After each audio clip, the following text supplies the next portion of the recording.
Scientists are beginning work to genetically test tumours from children with cancer, and they hope it'll mean younger patients will be able to receive newer, more targeted medicines. These will give them, of course, a better chance of overcoming the disease and have fewer side effects than conventional adult treatments might. Well, with me now is Kevin and Karen Capel from the charity Christopher's Smile that helped fund this new test.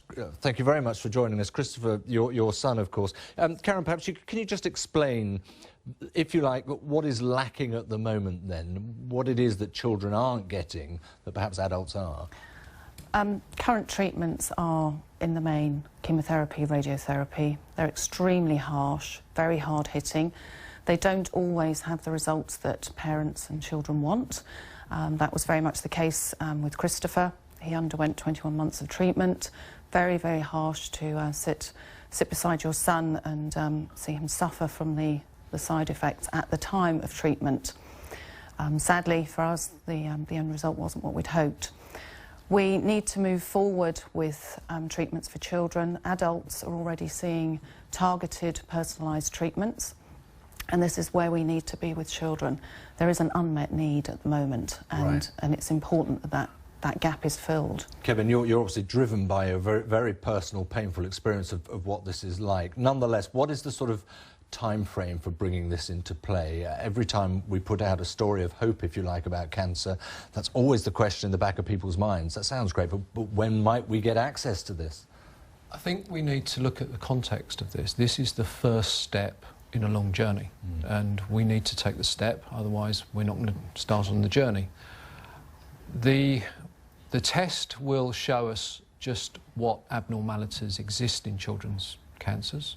Some of those abnormalities may be targeted by current drugs that are available to adults. Some of them may not.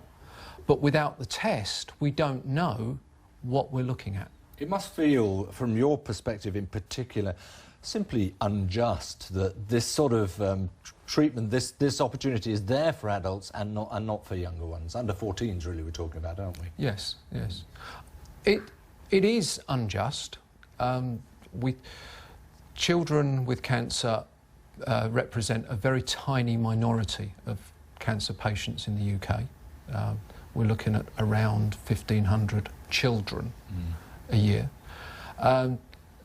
While everybody's funding efforts and, let's say, the pharmaceutical industry's target markets are obviously adults because it's a much, much bigger market. Children really are the Cinderella of the cancer world, and there's this misconception that children would always receive the most up-to-date, advanced treatments, but in reality, that's not true. Karen, you've been campaigning, what, for 8 years now? Almost 8 years, Almost yes. 8 years, yes. Since you lost Christopher.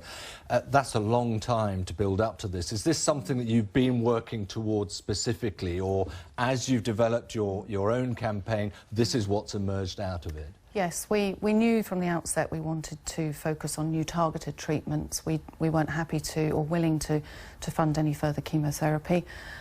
The issues with funding new treatments is that we're talking with pharmaceuticals who don't have a big market with children.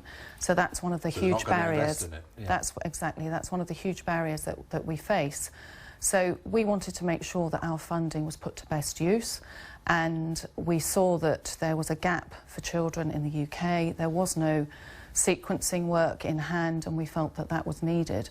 So our most recent efforts have gone into the molecular pathology and funding the development of this genetic test. Well, I know there'll be a lot of people wishing you well. Thanks very much indeed, both of you, for coming in. Thank you.